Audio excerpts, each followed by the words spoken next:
ओम नमः सिद्धेभ्यः। ओम नमः सिद्धेभ्यः। ओम नमः सिद्धेभ्यः। अहिंसा परमो धर्म की। आचार्य गुरुवर श्री कुंद कुंद भगवान की। आचार्य गुरुवर श्री ज्ञान सागर मुनि महाराज की। आचार्य भगवान श्री विद्यासागर जी महामुनि राज की।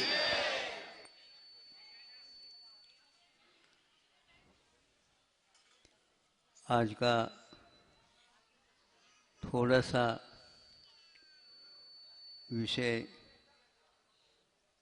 विषयांतर तो नहीं हुआ, लेकिन अपने जीवन का लक्ष्य ही वह है।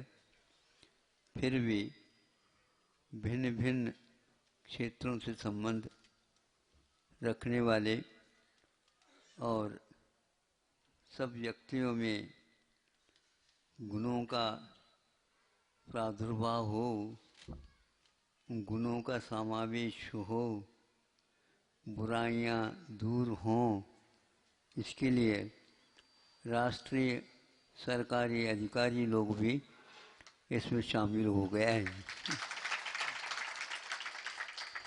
और उसमें भी एक प्रकार से परिवार में, जब परिवार आप लोगों का होता है, उसमें संतान है, और संतान है तो निश्चित रूप से कोई न कोई प्रतिभा संपन्न वाला होगा, कोई कम संपन्न वाला होगा, कुछ कमाऊ होंगे और कुछ गमाऊ होंगे और कुछ मात्र खाऊ होंगे।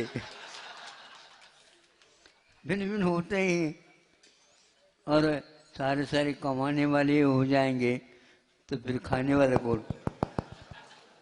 ये भी बात है। लेकिन केवल खाने वाले ही हो जाएंगे, कमाने वाला कौन? और इस समय इन सब समस्याओं के हल कैसे हो, तो कोई न कुछ इस प्रकार वारदात कर जाते हैं बच्चे या बूढ़े भी, या किसी ने निमित्त लेकर के हो जाता है, तो उनको भी सही दिशा मिले, इस प्रकार विशेष रूप से प्रतिभाओं को नियुक्त सरकार करती है। और वे रात दिन बिगड़े हुए व्यक्तियों को क्यों बिगड़े, इसको खोज करके उनके भीतर तक पहुंच करके और उनको सही दिशा में, पूर्व के जो थे उससे भी और अलग रूप से सोच करके वातावरण बना करके उनको प्रशिक्षित करते हैं। और उन्हें मूल धारा में, और ये बात अलग है आप लोगों की कौन सी धारा है क्या पता, लेकिन उस ओर लाने का प्रयास कर रहे हैं। और लगता है ये बिल्कुल ही समाज से हटे हुए हैं। लगता है वहाँ पर कोई व्यक्ति जा नहीं सकता, वहाँ पर केवल बुराइयां हैं ऐसे, लेकिन फिर भी काम धंधा सिखाते रहते हैं। प्राय करके हमारे प्रवचन वगैरह भी ये लोग रखा करते हैं, तो उस समय जाने का अवसर प्राप्त हुआ। सागर जेल में भी गए थे हम, डिंडोरी जेल में भी गए थे हम, और उधर जयपुर वगैरह उन स्थानों में भी, अजमेर में भी ऐसे 2500 निर्वाण महोत्सव के समय पर। तो फिर हमने कहा भैया सारे ऐसे थोड़े ही हैं, थोड़े ऐसे भी हो सकते हैं जो गुनाह नहीं करते हुए भी उनके ऊपर आरोप आ गया हो। ऐसे कुछ देख करके हमारे महावीर भगवान के जो महोत्सव हो रहा उसमें उनको भी स्थान दिया जाए, तो उससे तो कुछ कम जो अपराध करने वाले हैं आए थे, 50 से भी ज़्यादा ले आए थे। उनका आप लोग भिन्न भिन्न वस्त्र पहन करके आ जाते हैं, उनका तो उस समय वही वस्त्र था जो गांधी जी का था। आदर्शता सफ़ेद ड्रेस पहन करके आते थे, वो काले कोट में कभी नहीं आए अभी तक। इतना अवश्य है, तो वह सफ़ेद के रूप में रहते हैं, उनको उसी प्रकार का प्रशिक्षण दिया जाता है। तो ये आप लोगों के नए नए काम उनके जीवन में आ जाएं और उसके माध्यम से वे तो इस दिशा में प्रयत्नशील ये अधिकारी वर्ग यहाँ पर आप लोगों के पास भी आए हैं। 3-4 साल से इस दिशा में ये कार्य करने से काफ़ी सफलता मिल रही है और आशा नहीं विश्वास रखते हैं कि वे लोग आगे भी इस दिशा में विशेष प्रयत्न करेंगे और आगे बढ़ेंगे। इस राष्ट्र के सामने समस्या ये है, एक ऐसी धारणा बनी हुई है, ये धारणा पश्चिमी हवा का ही परिणाम है कि कोई भी व्यक्ति पढ़ता है, पढ़ा लिखा होता है, वो नौकरी की तलाश में ही रहता है।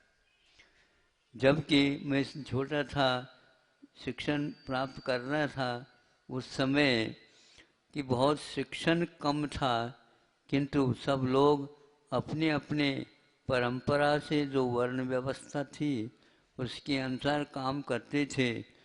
मैं एक दिन पूछा एक किसी सज्जन के आप ऐसी चर्चा के दौरान कि हम भी नौकरी करें तो क्या होगा। नौकरी नौकरी नौकरी करने के लिए तो पढ़ना पड़ता है, तो पढ़ लेंगे तो मिलेगा आदि आदि। क्योंकि एक आध व्यक्ति उस समय नौकरी करने वाला मिलता था, एक आध व्यक्ति। मिलिट्री में और पुलिस में भर्ती होने वाले तो कोई थे ही नहीं। हाँ, ऐसा होता था। जब ये ज्ञात हुआ कि नहीं, जो जहाँ पर व्यवस्थित हैं वो वही काम करेंगे, बहुत आवश्यक हो जाए तो देख लेंगे। प्रशासन में जबलपुर इत्यादि के जब हम आए थे उस समय में भी गवर्नमेंट सरकार ने बहुत कुछ प्रयास करके 15 करोड़ रुपए व्यय किया गया, किसी भी प्रकार से निकले। तो वह अखबार में आया था, सरकार की तरफ से 15 करोड़ का व्यय करने के उपरांत भी एक भी कलेक्टर, एक भी डिप्टी कलेक्टर, एक भी और कोई प्रशासन में काम करने वाले न ही प्रांतीय और न ही केंद्रीय निकल पाए। ऐसे सुन करके हमने सोचा 15 करोड़ तो बहुत होता है। हाँ, उस जमाने में, आज वह 25-30 वर्ष पूर्व की बात है, समाज के सामने हमने रखा जो पंच कल्याण जो होगा उसमें जो कोई भी बचत राशि रहेगी विशेष रूप से शोध संस्थान के नाम से खोला जाए और उसके फलस्वरूप आज कम से कम भी 200-250 से भी ज़्यादा इस दिशा में बच्चियां भी निकली हैं और बच्चे भी निकले हैं और अच्छे इन अधिकारियों के रूप में काम कर रहे हैं। यहाँ तक कि पीएससी जैसे परीक्षा दे करके वे जज भी बनने जा रहे हैं और अच्छी इस दिशा में काम कर रहे हैं। तो जिस प्रकार हम जैसे लता है, जैसे वृक्ष मिलता है उसी के अनुसार वह फैलती चली जाती है, उसी प्रकार यह उदीयमान जो प्रतिभा रहती है उनका भी जिसका सहारा मिलता वही हो जाता। तो नौकरी करने वाले तो कोई था ही नहीं। यहाँ तक हमने सुना था कि उत्तम खेती, मध्यम व्यापारी और कनिष्ठ नौकरी, नौकरी करना एक प्रकार से गलत नहीं है, वो एक सेवा है। तो यहाँ जेल सेवा और ये प्रशासन की सेवा और न्यायालय की जो सेवाएं हैं ये सेवा और ये वैद्य की चिकित्सा इत्यादि की ये नौकरी नहीं है, किंतु मूल में इनको सेवा का एक शब्द दिया है। तो यहाँ सेवा आयोग, लोक सेवा आयोग, तो ये सुन करके ऐसे लगा कि लोक सेवा क्या वस्तु होती है, कैसे होती है। तो इसमें केवल वही अच्छाइयाँ, वही निर्माण की विधियाँ प्रशिक्षित की जाती है जिसके द्वारा वे अपने जीवन में स्वयं तो आप अपने पैरों पर आप खड़े रहते हैं, 10 को लड़खड़ाने वालों को खड़े कर सकते हैं। यदि आपके पैर यदि लड़खड़ा रहे हैं तो आप भी गिर जाएंगे, और आपके लिए सहारा लेने वाला आगे तब वो भी धड़ाम से गिर जाएगा। इस कार्य को हमें बहुत ही अपना कर्तव्य समझ करके चलना चाहिए। कर्तव्य का अर्थ एक प्रकार से करने योग्य कार्य हम करें, इसी का नाम धर्म है। धर्म का अर्थ हम पोथी में निकालना करके और मंदिर मस्जिद इत्यादि को भी ढूंढते हैं, ये बिल्कुल गलत है। हाँ, वहाँ पर उसके प्रतीक मिल सकते हैं। बिंबात्मक जो है कोई भी कार्य देखते हैं तो उसमें अपने जीवन में भी वह बिंब उतर सकता है, वह गुण हमारे भीतर आ सकते हैं। तो दक्षिण में जब तक उस समय एक उक्ति पड़ी थी, तानु माडिद उत्तम मग माडिद मध्यम आಳು ಮಾಡೋದು ಹೇಳು ಹಾಳು अन्य हेड़ले ना। ये 3 वाक्य हमने पढ़े थे, वैसे तो बहुत पढ़े थे, लेकिन याद प्रासंगिक याद आ गया, स्मरण में आ गया। जो आप स्वयं करते हैं वह उत्तम श्रेष्ठ होता है, दूसरे की ओर न जाओ। और यदि अपने पुत्र से करवाते हैं तो वह उत्तम नहीं होगा, वह मध्यम क्वालिटी का होगा, मध्यम स्तर रहेगा उसका। और यदि कर्मचारियों से आप वो काम कराते हैं तो वह बिल्कुल नष्ट हो जाएगा। आप भारत को यदि उन्नत बनाना चाह रहे हैं, स्वयं आप काम करिए, अपना काम कर्तव्य करिए। ये बात अलग है, कर्तव्य करने योग्य कार्य करेंगे इसी का नाम है, लेकिन आपकी गति, आपकी परंपरा, आपकी प्रतिभा, आपकी क्षमता आदि आदि देख करके वह कार्य आज भी ये चल रहा है।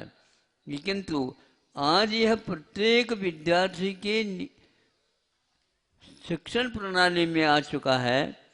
हर एक विद्यार्थी मैं नौकरी करूँगा और वो इंजीनियरिंग को बनूंगा, वो करूँगा, ये करूँगा, ये, किंतु उनके लिए कर्तव्य करना ये नहीं सिखाया जा रहा। कर्तव्य का जीवनोपयोगी कार्य करना है, और जीवन में जो बिगाड़ हुए हैं उनको दूर करने के लिए। और जो व्यक्ति विकलांग रह रहा है प्रतिभा की अपेक्षा से, हाथ पैर की अपेक्षा से और धन इत्यादि की अपेक्षा से, गरीबी की अपेक्षा से, तो उनको भी हम अपने कार्य करते हुए उसके योग्य भी उसको कुछ दे दे सहारा, इसका नाम कर्तव्य कहलाता है। ये यदि जीवन में है और वो कोई पढ़ा लिखा नहीं है तो मैं बहुत अच्छा मानता हूँ उसको, क्योंकि माता पिताओं के छाँव में रह करके, उनकी सीमा में रह करके जो व्यक्ति तैयार होता है वह एक विश्वविद्यालय से मैं कम नहीं मानता, बल्कि विश्वविद्यालय जो है आज नौकरी के ढूंढते हुए चल रहे हैं। एक मिसाल, ये बिल्कुल गलत आपको लगेगा, लेकिन ये गलत को भी ठीक करने के लिए यह गलत सुनना भी आवश्यक है। गलत नहीं सुना रहा हूँ, लेकिन है ये वस्तु स्थिति है। ये हुआ जिसमें शामिल है आवेदन में बीटेक, एमटेक और ये अपने वो क्या बोलते हैं, नहीं, प्रबंधन में एमबीए, प्रबंधन जिसको बोलते हैं वो है।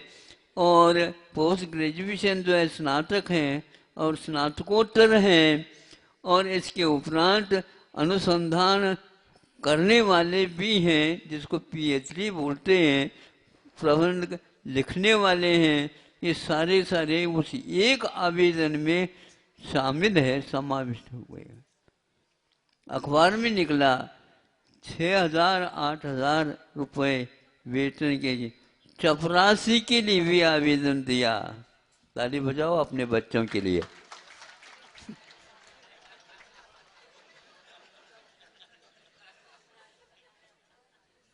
अब बोलो,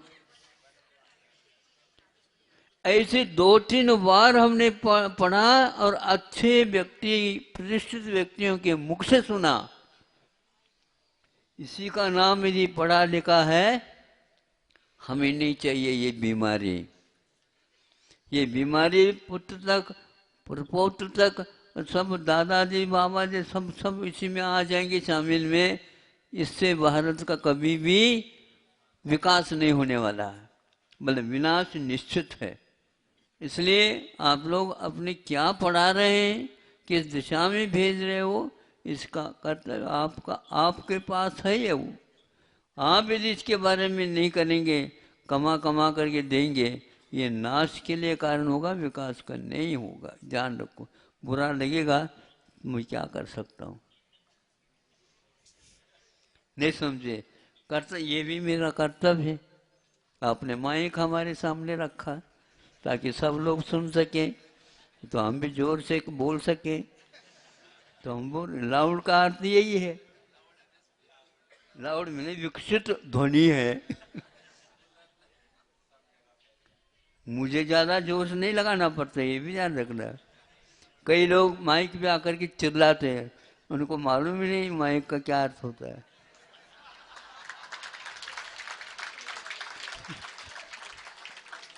बहुत जोर से बोलते, बहुत जोर से बोलने की क्या आवश्यकता है, इसमें जोर अपने आप ही आ जाता है। आप अपने कान को अच्छे ढंग से खड़े कर दीजिए, सुनने में आएगा। सुनने में आ रहा है? थोड़ा सा कम कर लूं? करके तो देख लेते हैं। तो बात है, आप सुन रहे हैं क्या नहीं, ऐसे वह परीक्षित हो जाता है। आ रही है आवाज? अब फिर तो इतने लाउड करने की क्या आवश्यकता थी? ये ब्रह्मचारी तो बहुत ही चिल्लाते।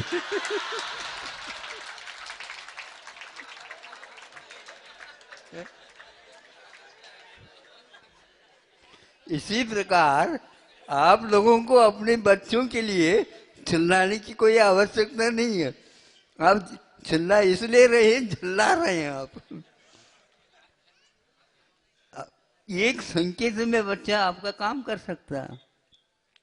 ऐसे प्रशिक्षण दो तो नहीं, ये न ही रसोई बना सकते हैं, न और कोई काम, घर का काम ये नहीं कर सकते, कुछ भी नहीं कर सकते। उपाधि तो आधा घंटे तक पढ़ती जाओ, पूर्ण नहीं हो रहे हैं उपाधि।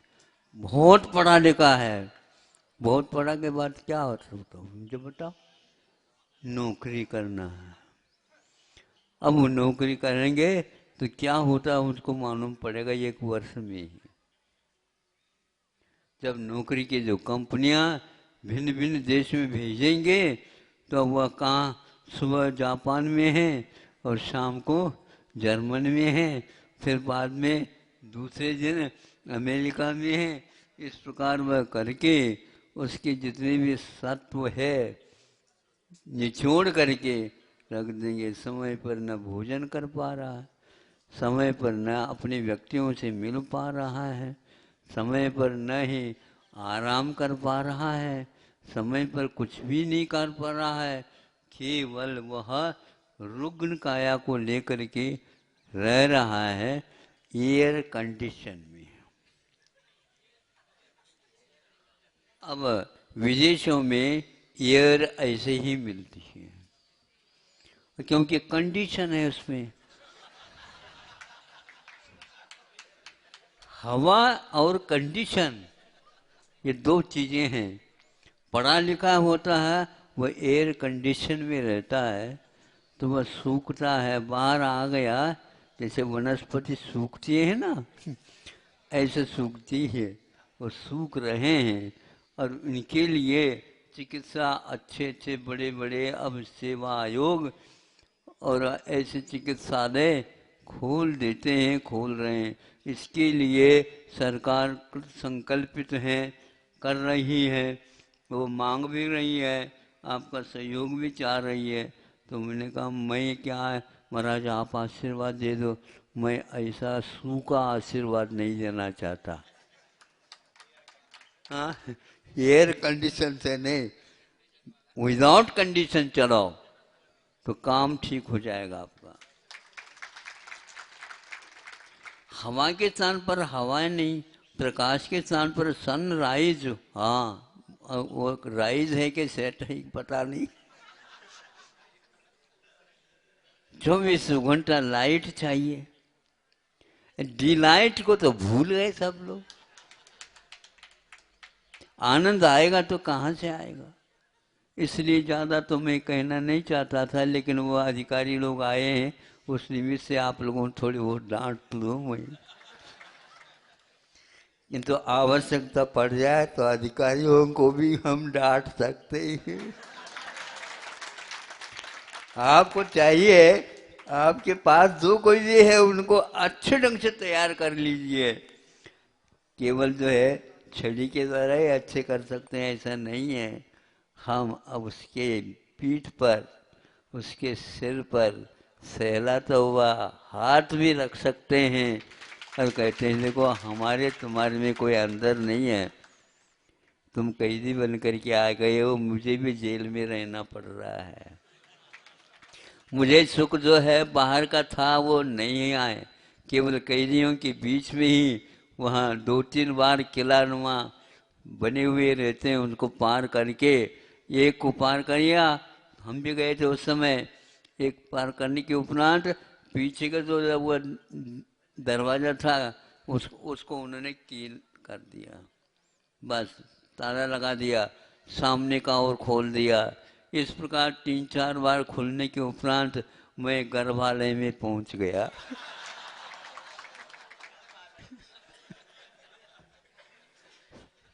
सब बैठे थे। हाँ, बहुत अच्छा, सब लोगों को व्यवस्थित किया था। अरे वहाँ पर महाविद्यालयों में, विद्यालयों में बार बार कहना पड़ता है और वो मेंढक के समान उछलते रहते हैं, लेकिन ये कैदी लोग शांत बैठे। प्रार्थना हो गई तो हमने कहा कि भैया मैंने सुना था यहाँ पर तो केवल यातना का स्थान है, यातना ही दी जाती होगी, लेकिन यहाँ तो प्रार्थना भी हो रही है। तब हमने सोचा कि इस दिशा में यहीं से प्रारंभ कर दो। विद्यालयों की अपेक्षा से ये बहुत अच्छा काम, यहाँ पर कहना नहीं पड़ता, एकदम वह बिल्कुल ग्रहण करने के लिए वो आतुर हैं। तो हमारा काम बहुत अच्छा हो गया। और अच्छा आता होता हुआ जेलर भी अब यहाँ इधर आने लगे। यहाँ पर तो जेलर तो आने का कोई सवाल ही नहीं उठता, लेकिन उनको अपना काम करना है, उनको तो लग गया अब तो कैदी लोग भी कमा रहे हैं। लेकिन तो इसके लिए काफ़ी उन्होंने मेहनत की हो गई, तब वह कमाओ। और ऐसे कमाओ है कि वह एक महीने में अपने अपने घर तक वह वेतन भी भेजते हैं। यह सुन करके माता पिता या परिवार के लोगों को भी लग रहा कि हमारा लड़का क्या काम कर रहा है वहाँ पर, अब काम करने लगा।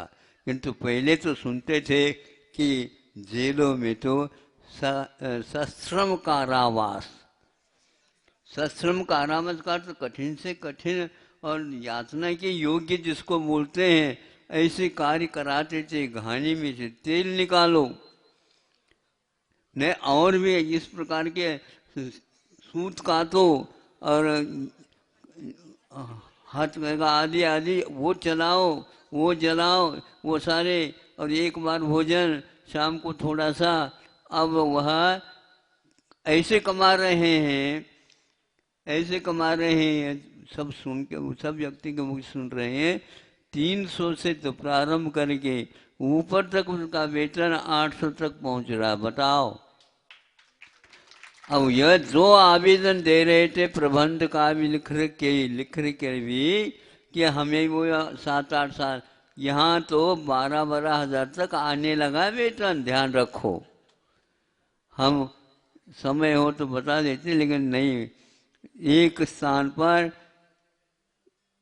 25-30 महिलाओं को प्रशिक्षित किया गया, नहीं समझे, और ऐसे प्रशिक्षित किया गया है, ज़्यादा संख्या नहीं बढ़ाए, लेकिन 30-35 वैसे हुए हैं। वे प्रतिदिन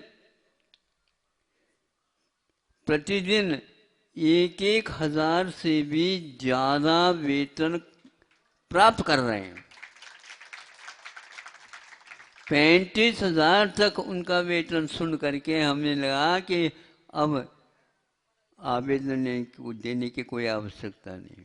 महिलाएं इस प्रकार काम करते हैं तो पुरुष तो क्यों नहीं काम करेंगे। वहाँ पर एयर कंडीशन की वहाँ को बात ही नहीं है, लेकिन उनके कंडीशन सारे के सारे लाजवाब हो गए। कोई आवश्यकता नहीं, शुद्ध हवा नहीं मिल रही है, इसलिए एयर कंडीशन में शुद्ध हवा को छोड़ करके वहाँ पर जा रहे हो तो कुछ नहीं मिलने वाला। इसलिए भारत को भारत ही रहने दीजिए। यदि नहीं रहा है तो उसको, इंडिया आ गई तो उसको खदेड़ दीजिए। हाँ, और उसको एक प्रकार से जैसे भू खनन कर देते हैं, खनन करने के उपरांत अवशेष वहाँ पर मिल जाते हैं, मूर्तियाँ मिल जाती हैं, इसी प्रकार भारत का भी खनन करो, भारत में भारत ही उदय को प्राप्त हो जाएगा। इसके लिए प्रयास करना होगा, इसके लिए स्वाभिमान की ओर दृष्टिपात करना होगा। कर्तव्य को कर्तव्य मान करके करो, करना पड़े उसको मैं नहीं जानता, मानता नहीं है। इसलिए इस उम्र में इन प्रतिभाओं के साथ भारत को कोई चिंता करने की आवश्यकता नहीं थी, लेकिन सारे लोग बैठ करके बाबू बनना चाहते हैं, तो फिर कुर्सी पर बैठ करके भी उबेंगे, वो उनकी चिकित्सा करनी पड़ेगी। सारे जितने भी कुर्सी पर बैठ करके काम करने वाले हैं, इनकी रीढ़ सारे टेढ़ी हो गई है। अब रीढ़ यदि टेढ़ी हो गई भैया, ये तो जीवन का रीढ़ है, मतलब उसके वह टेढ़ी हो गई, इसका अर्थ ये वो किसी काम का नहीं है। उसको लेटाना पड़ेगा और वह दवाई दारू पर आना पड़ेगा, और औषधि खा लो, कर्तव्य कुछ नहीं किया है, इसलिए अब रोटी भी खा ही नहीं सकते हैं। क्या नहीं खा सकते हैं? कुछ भी नहीं खा सकते, आप गोली भर खा सकते हो। हाँ?